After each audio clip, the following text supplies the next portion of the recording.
Hi friends, స్వీట్గా యమ్మీగా ఉండే కద్దు కీర్ తయారు చేయ విధానం, తయారు చేయడానికి కావాల్సిన పదార్థాలు ఏమేం కావాలో చూద్దాం.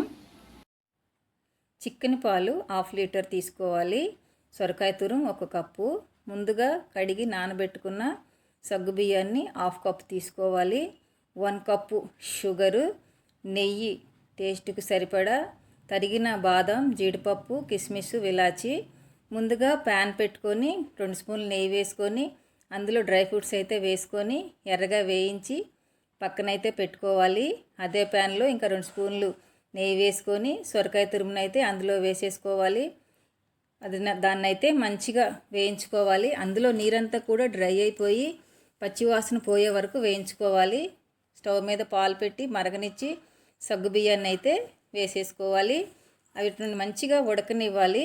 అవి ఉడికాక వేయించుకున్న సొరకాయ తురుమును కూడా వేసి పాలల్లో కలిసేటట్టు మంచిగా కలుపుకొని ఉడకనివ్వాలి.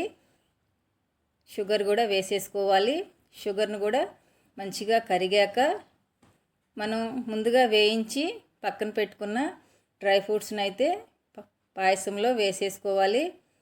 ఇలాచీని కూడా మెత్తగా దంచి వాటిని కూడా యాడ్ చేసేసుకోవాలి.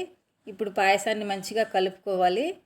ముందుగా మీకు మిల్క్ మేడ్ గురించి అయితే నేను చెప్పటం మర్చిపోయానండి. మిల్క్ మేడ్ కూడా 4 స్పూన్లు వేసుకోవాలి. ఇది వేయటం వల్ల కద్దు కీర్కి మంచి టేస్ట్ వస్తుంది. ఫుడ్ కలర్ ఆప్షనల్, మీకు నచ్చితే వేసుకోండి, లేకపోతే స్కిప్ చేయండి. నేనైతే వేస్తున్నాను.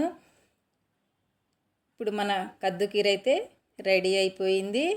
చూసారుగా ఫ్రెండ్స్ రెసిపీని. మీకు నచ్చిందా? ఎమ్మి కద్దు కీర్ అయితే రెడీ అయిపోయిందండి. టేస్ట్ అయితే సూపర్గా ఉంది. మీకు నచ్చినట్లయితే ట్రై చేయండి. నా ఛానల్ని లైక్ చేయండి, సబ్స్క్రైబ్ చేసుకోండి.